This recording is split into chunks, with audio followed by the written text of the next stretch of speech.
Assalamualaikum warahmatullahi wabarakatuh. Selamat malam para sahabat. Kembali lagi di channelnya Kang Agus Salim.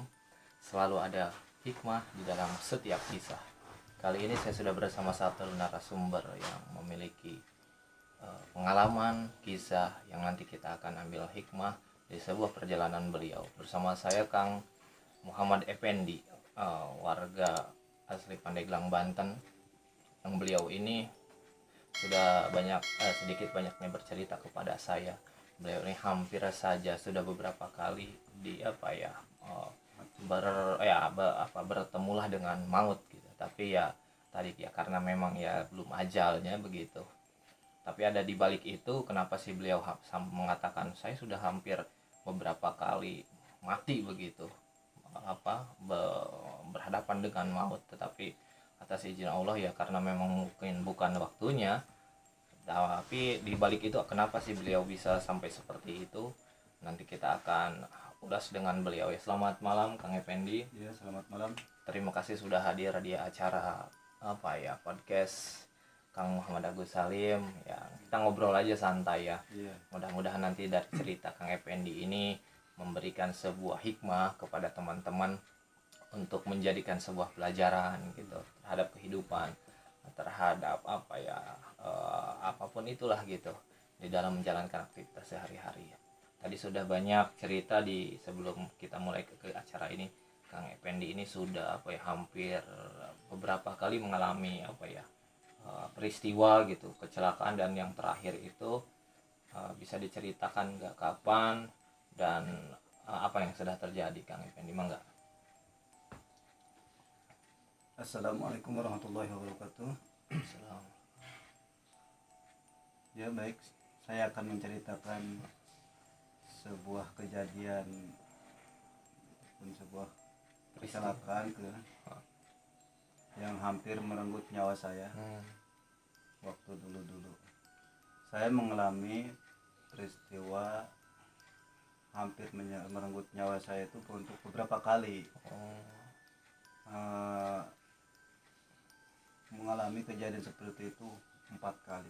Sampai 4 kali hampir mati. Bahkan yang ketiga kali itu di rumah saya itu udah banyak yang ngelayat. Jadi ya sudah dikatakan kalau sudah ngelayat itu kan biasanya dikatakan sudah meninggal. Iya, begitu. Sudah tidak ada. Begitu. Itu peristiwa apa saja sih? Apakah memang kecelakaan, dibunuh, atau gimana sih kayaknya? Yang bukan dibunuh, yang itu ya kecelakaan. Kecelakaan. Yang pertama hampir merenggut nyawa saya itu pertama pas saya jatuh dari pohon jambu. Jatuh dari pohon. Dari pohon. Emang pohonnya nggak terlalu tinggi, tapi waktu itu saya pernah mengalami patah tulang di lengan kanan saya. Dan saya pun nggak sadar dari situ, karena pas diangkat sama warga, sama orang tua, sama saudara gitu ya.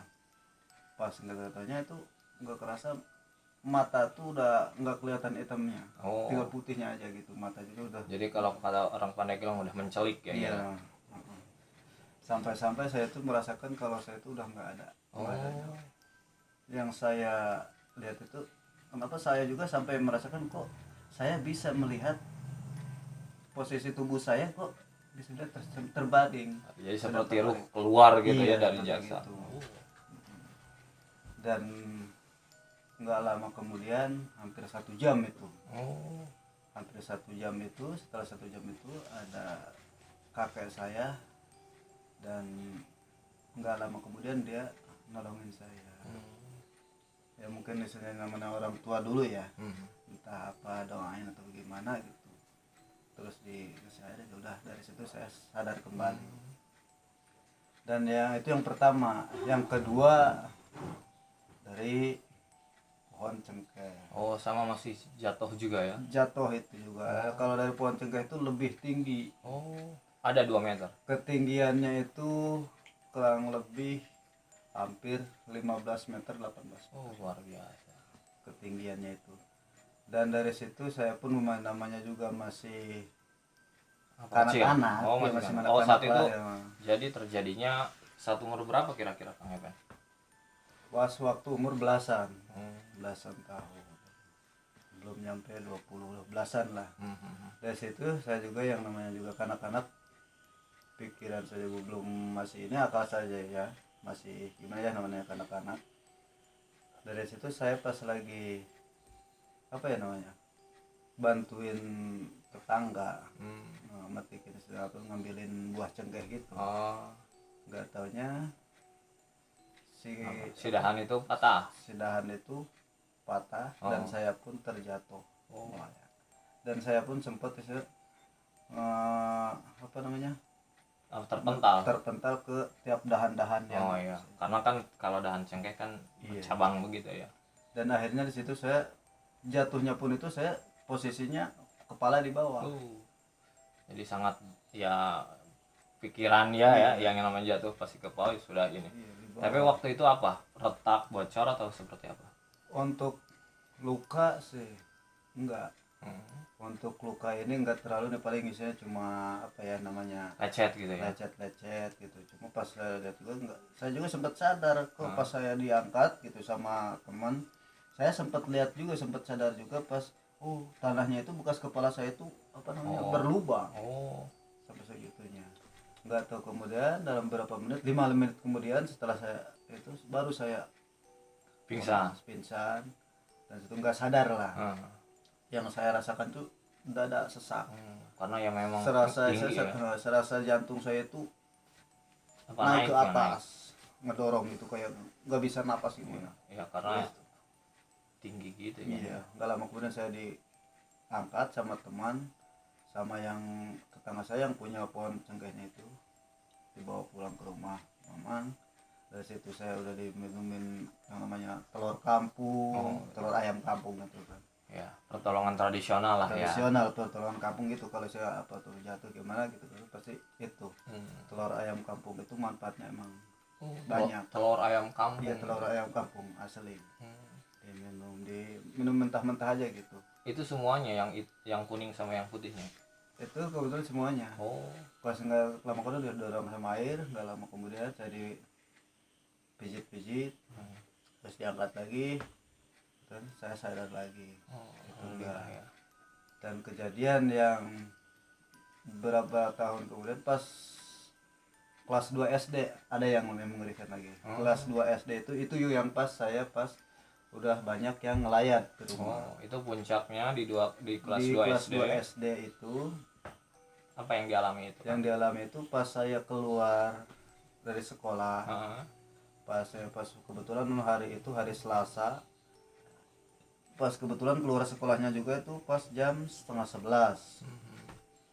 Pas jam 11 saya 10:30 masih baru keluar. Jam 11 saya biasa main sama teman-teman, biasa dia namanya anak kecil di jalan. Nggak lama kemudian kata orang tua dulu masih ada yang namanya jam ataupun waktu-waktu yang sebutnya apa ya, Sandekala ya. Sandekala. Waktu sandekala itu katanya kan kalau jam segitu jangan gegabah lah, main kita harus ingat. Jangan kancok lah gitu ya.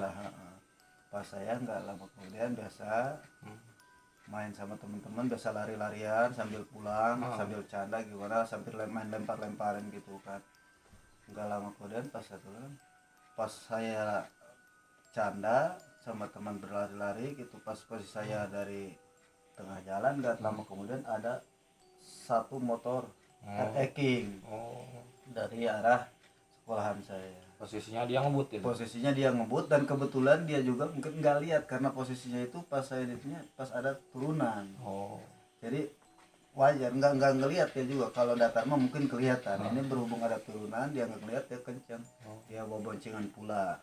Dan di situ saya nggak lihat ke belakang, lagi lari-lari, nggak taunya pas saya berbalik badan, nggak taunya ban motor udah nabrak saya. Jadi itu memang betul-betul dari depan ya. Iya, dari depan. Pas begitu langsung saya pun belum, dari situ saya belum sempat terpental, saya sempat megang setangnya itu. Maksud saya itu untuk nahan. Nggak taunya si pengendara itu saking kaget, mungkin dia bukannya ke tekan rem, mencetak malah tarik gas. Dari situlah saya terpental. Baru. Dan ini juga hasilnya ini. Ini sempat ini kenapa ini Kang? Kena Dan aspal ini, atau kenapa? Ini pertamanya bukan kena aspal. Waktu tadi waktu saya pas mau nahan setang itu, maksud saya menahan sugetin tekan rem, nggak taunya si pengendara kaget, dia tarik gas. Kemudian saya merunduk sedikit gitu. Dan nggak lama kemudian kepala saya ini, jidat saya ini terkena apa terkena ini apa sama seri plat nomor. Kaleng plat nomor ujungnya itu. Kemudian begitu masuk nancep sini tuh sobek. Saat itu lukanya cukup dalam. Lumayan lebar. Dan ternyata saya kira kulit ini tipis. Ternyata setelah sobek, setelah digunting, ternyata tebal kulit ini. Dan setelah itu, setelah saya terpental ke pinggir, dan di pinggir jalan itu ada sebuah tumpukan bambu. Tumpukan bambu, dan saya terpental ke tumpukan bambu. Saya mental lagi ke tengah jalan, dan saya sempat sudah merungkuk atau sudah tengkurap ya. Dan tengkurapnya itu posisinya kayak sujud. Saya bilang, sadar Allah. Enggak lama kemudian si motor itu masih gimana ya? Enggak masih jalan ya, masih jalan, enggak karuan jalan. Enggak taunya saya juga apa? Motor itu menggusur saya juga. Jadi sudah ditabrak, kemudian Kang Epen sujud gitu, terpental sujud gitu. Kelindes juga. Kelindes lagi sama ban motor itu naik lagi. Apalagi naiknya itu kayak dibujukan aja. Tapi luar biasa ya itu atas ya. Dari ya masih kelindes seperti itu kan ya, umur kelas 2 SD. Iya, apalagi itu pas pengenalan itu motornya itu kebetulan ada yang boncengan juga luar biasa motor King. Dan kelindesnya juga dari sini, dari pantat saya. Tapi ada dan bekas ini tulang. Hasilnya bekas tulang ini apa patah atau seperti apa? Ini patah, ini maju sedikit. Kayaknya sepertinya kan ini enggak rata. Harusnya rata kalau ini yang ini rata normal, kalau yang ini enggak normal. Yang ini agak maju. Karena sempat terlindas itu. Dan di punggung saya juga, tulang punggung saya ini enggak normal kayak seperti pada umumnya. Tapi sering ngeluh sakit nggak itu akibat itu? Paling kalau ngangkat saya terlalu berat gimana, kecapean gimana. Jadi terlalu kalau beban terlalu ini atau memang duduk terlalu lama gitu. Kalau jangankan duduk terlalu lama, kalau duduk terlalu lama itu emang enggak sih, tapi kalau gini aja, kalau misalnya duduk tegak 10 menit pun jadi harus agak sedikit dibungkukan ya. Nah, kalau yang ini itu apa, bocor seperti apa itu Kang? Ini sobek seperti aja. Sobek. Sampai si kulit ini juga enggak ditempel lagi. Begitu digunting sama dokter, entah dikemanain itu. Dan di situ dari pas tempat kejadian sampai ke rumah sakit, itu anehnya saya tuh nggak pingsan sama sekali. Sampai pulangnya juga dari berobat dari rumah sakit nggak pingsan. Itu yang bikin saya aneh. Dan tapi merasakan sakit ini ya? Merasakan sakit. Dan saya dibawanya juga nggak di mobil, sama orang, sama yang nabrak motor itu. Saya didudukin di depan sambil dipegang sama dia sambil bawa motor. Dan penumpangnya juga yang boncengnya itu megang saya. Kayak isinya meluk gitu dari belakang. Diapit gitu ya. Kemudian apa penanganan sampai itu gimana? Tadi cerita ya luar biasa ya ini. Susah untuk sembuh begitu. Sampai pas di rumah sakit itu saya dirawat, nggak taunya yang namanya kecil ya.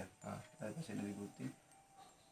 Bener, pas udah dibersihin, sebelum dibersihin kotoran atau darahnya, kepala saya dibotakin dulu. Dibotakin yang nggak semua, cuma separuh dari batas telinga sini ke sini. Ya untuk mempermudah membersihkan itu kan ya. Yang lebih saya takutin lagi itu disikatnya, dibersihinnya bukan pakai sikat plastik yang keras gitu. Ya karena Dari tadi situ karena saya kena aspal mungkin ya, kena itu biar ya.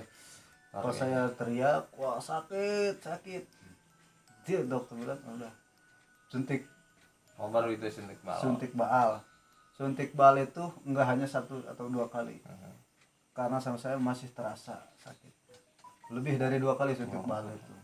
Kemudian itu dikasih obat apa ya? Katanya nggak pernah mempan itu kata Mang Eba. Ya setelah pulang dari rumah sakit, pas saya tetap di rumah dikasih obat, biasa obat dokter ya, resep dokter yang namanya juga udah berobat dari dokter, pas dikasih resep dokter. Pas dari situ selama saya di rumah ataupun selama saya berobat jalan, obat dokter itu ataupun resep dokter itu enggak pernah saya minum sama sekali. Kenapa? Karena memang apa? Waktu Karena itu alergi apa nggak suka gitu tuh? nggak suka, Oh, lebih nggak tepatnya nggak suka kayak gimana ya, sama obat-obatan gitu Oh, kurang. Jadi saya itu kalau setiap sakit apa gitu cukup dengan kelamian lah, kealamian aja, nggak suka minum obat. Sebut dengan kelamian kata orang Sunda mah. ya ya. Ya. Nah terus si obat itu yang tadi di itu nggak mengepen minum ya? Enggak. Oh. Dikasih sama ibu sama orang tua. Pas biasa jam-jam waktu minum obat itu. Kemudian? Seperti saya habis makan siang atau pagi atau sore spesial. Saya ambil dari orang tua saya, dari ibu saya ambil aja. Dan saya udah minum. Tarbu depan aja minumnya. Padahal si obat itu saya masukin ke dalam bambu, sebuah lubang bambu gitu. Nah ada teras itu ada yang saya ambil. Pas di situ udah diminum udah. Padahal obat itu saya nggak minum sama sekali selama 1 bulan. Ya, selama 1 bulan. Selama 1 bulan. Padahal itu harus dihabiskan ya. Dan saya pas dapat 2 minggu, tadinya saya kan dirawat sama bidan Sri. Bidan itu. Jadi ada bidan yang ke rumah gitu ya. Rawat. Itu ada akibatnya nggak, efeknya si obat itu nggak diminum?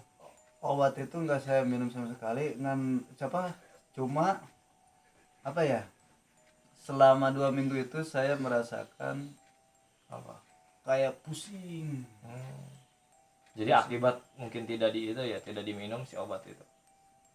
Mungkin dan lebihnya saya punya pikiran karena si perban ini nggak pernah diganti, nggak pernah dilepas sama itu perawat. Kemudian setelah merasakan pusing seperti itu dibuka? Belum dulu.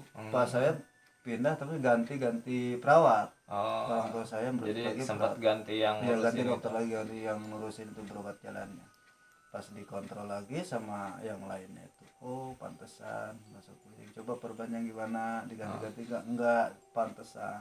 Pas diganti sama yang beliau baru sama yang baru tuh udah dibuka, nggak taunya ada suatu lubang, nggak taunya nggak lama itu ada sebuah nanah yang keluar dari satu lubang dari luka saya ini nih. Jadi dari luka itu mungkin pusingin dari situ itu kayak nyembur aja.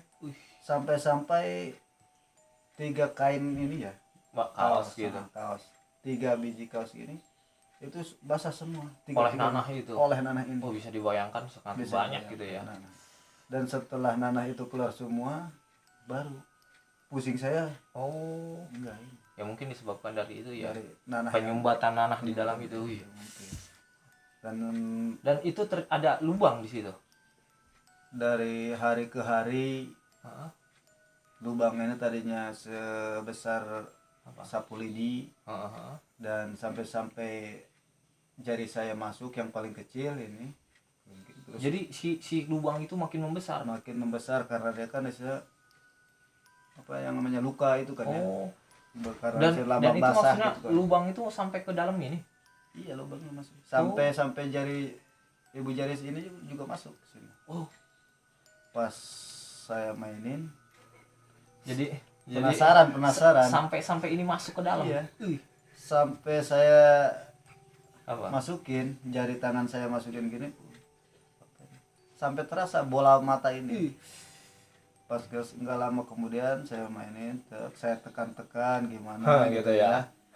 Bola mata ternyata besar. Saya pikir kata orang mata kerbau sama mata manusia lebih besar mata manusia. Saya pikir mungkin ini ya saya tanya kan nggak percaya sama omongan itu. Setelah saya Dan itu mengalami Kang Epen sendiri, masukin tangan percaya. ini nggak sakit? Sakit nggak? Kayak isinya, karena isinya lubangnya ini kan basah gitu, nggak kering, jadi nggak ada gesekan tangan atau kulit keras ini kan nggak. Iya. Pas saya tuh Ya berarti kan sekali ini lagi biasa. apa, sudah nggak ada tulang tengkorak ini, sudah berlubang berarti ya? Iya berlubang kan. Pas saya lihat, pas saya celupin, pas saya telusin ke lebih dalam lagi, tangan saya, jari tangan saya ke belakang lagi, dari situ Apa? saya mulai punya istilah, nggak punya penglihatan, mulai redup lah apa namanya, Oh. ngeblank. Oh. Dari situ saya tekan, di situ saya nggak Oh. punya penglihatan. Jadi ketika ditekan ke belakang itu bisa menyebabkan apa ya? Apa ya? Tidak ada Tidak bisa melihat, penglihatan ya? tidak penglihatan. Pas sampai warga ataupun tetangga setempat sempat bilang sama saya, bilangnya begini, itu anak biarpun sembuh kagak bakalan normal. Ya karena Seperti pada umumnya, karena pikirnya ya itu ya. pasti namanya sih geger otak, Ya. dibilangnya kalau sih pasti geger otak ya, Karena di biarpun bagian dia kepala selamat. itu ya pikirnya gitu. Dan dari setelah 2 minggu atau ketiga minggunya itu saya mau berobat jalan lagi, ke salah satu tuh ya, ke iya. dokter lah. Ya mencoba berobat lagi. Berobat saya ke dokter lagi. Entah kenapa di situ saya diberhentikan sama kakek saya. Oh, jadi dicegah mungkin. Iya, diberhentikan. Karena ya mungkin apa? Dilihatnya tidak ada perubahan atau seperti apa? Iya, katanya gini. Gimana? Pas saya mau lewat sama ibu saya, nah mau kemana? Kata kakek itu. Nah, ini dia mau bawa sepen, dia mau bawa anak ke berobat. Kenapa? Dia bilang, kata kalau orang Sunda kan, jeung naon cenah. Berobat gitu ngabebeakanan duit. Cager henteu. Artinya dicegah ya. Dicegah aja gitu. Kemudian Kemudian orang tua saya disuruh, udah sini. Candak cai di dapur, di itu ada gayung atau coba ambil air sini gitu.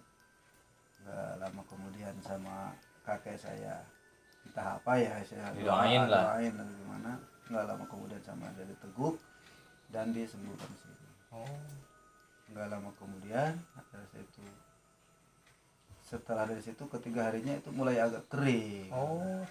Wallahu alam itu ya, wallahu alam itu. Tapi yang saya rasa begitu, mulai kering. Memang tadinya sebelum apa dijampein gitu ya, begitu didoain oleh kakek itu susah kering gitu si ini, selalu apa, basah terus dari situ luka ini. Si luka itu selalu basah. Nah setelah kemudian diberi doa dari air itu mulai mengering. Dan ada saran dari kakek saya juga, itu situ saya harus pakai sebenarnya itu pakai madu. Dan lucunya lagi itu dikira saya itu madu dan roti untuk dimakan. Pas saya mau makan, itu kakek tahu itu harus pakai madu gimana? Ya saya nggak tahu. Itu bukan, pokoknya kata kakek saya itu harus pakai madu sama roti aja. Jadi karena saya bingung. Jadi ada kenapa? Ada bisikan gitu, ada wangsit. Iya mungkin. Setelah situ mungkin kakek bermimpi gitu atau seperti apa? Iya, setelah itu kakek saya bermimpi. Bermimpi. Udah, katanya saya kasih obatnya ini, saya kasih kalau nyari madu wadeng asli. Jadi si kakek ini sama roti katanya. Si kakek ini dimimpikan oleh siapa nih? Dia itu bertemu sama apa? Sama makhluk astral atau apa, leluhur atau apa?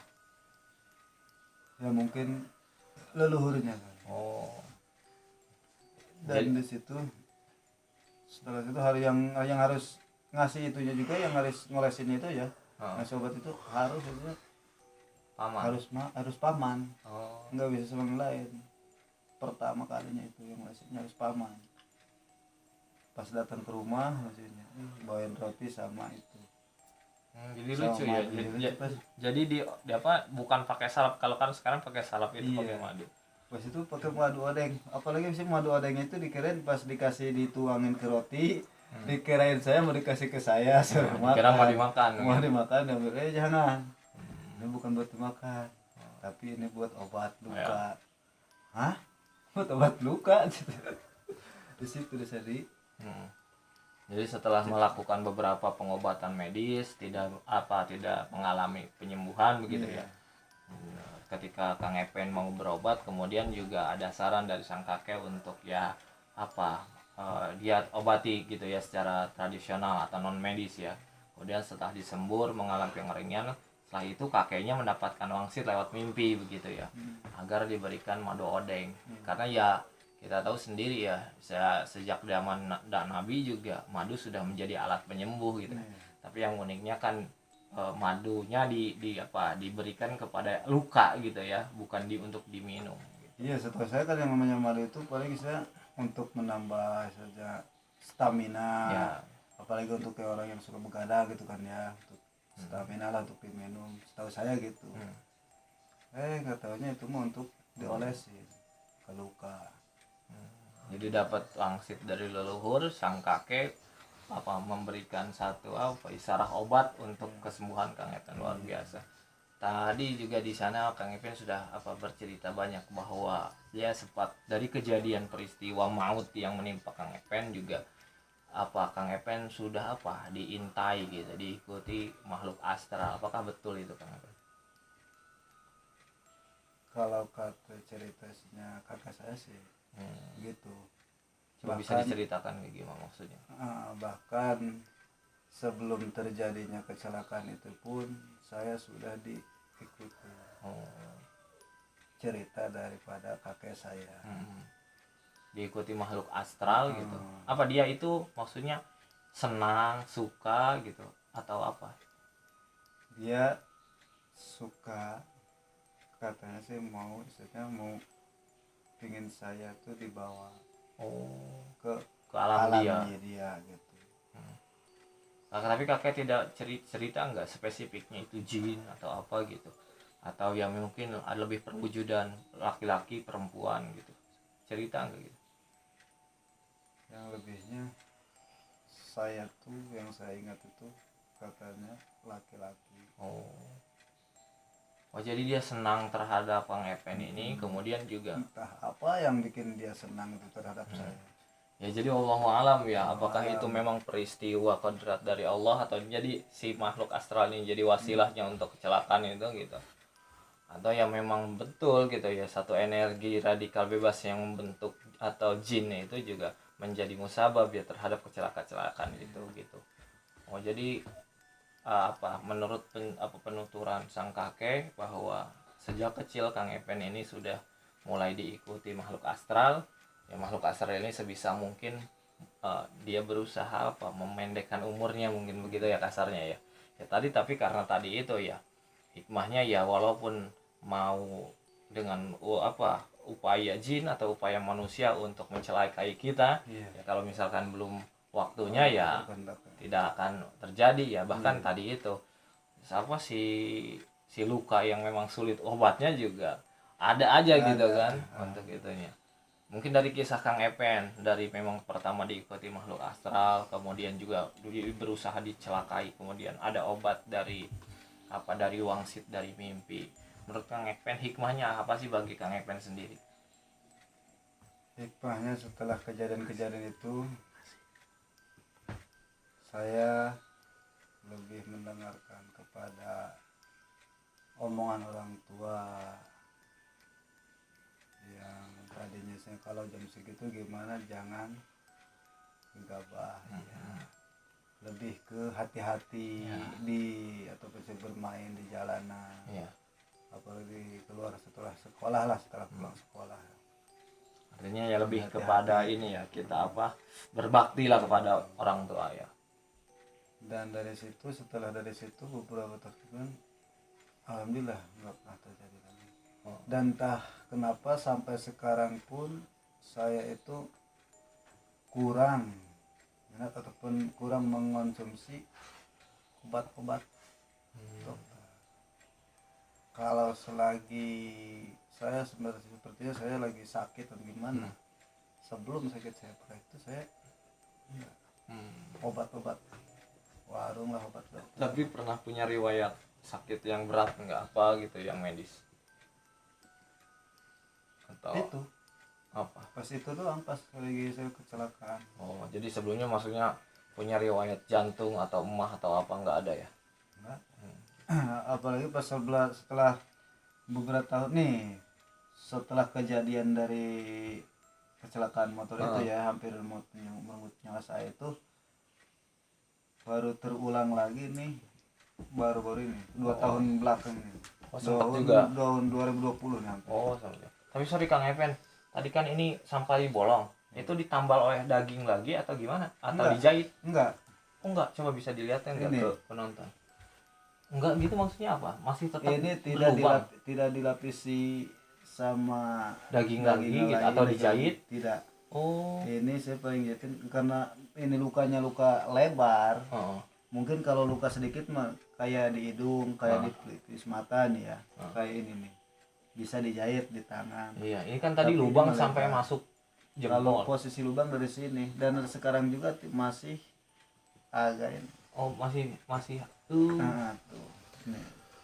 Tuh, ini pemirsa luar biasa Masih ya ada kuasa bolong. Allah ya. Tadi itu sampai masuk tangan, kemudian Iya. hanya dengan madu dan roti dioles-oles ini bisa jadi nutup seperti itu Atas ya. kuasa Allah, alhamdulillah, mungkin saya masih belum waktunya untuk Ya, mati. ada saja kan gitu ya wasilah obat gitu ya. Tadi luar biasa, madu juga bisa jadi alternatif mungkin bagi teman-teman yang tadi itu luka ya. Mungkin ada nanti secara medis bisa dilihat lah, di searching bagaimana madu bisa mengobati luka gitu ya. Ini luar biasa ya tadi.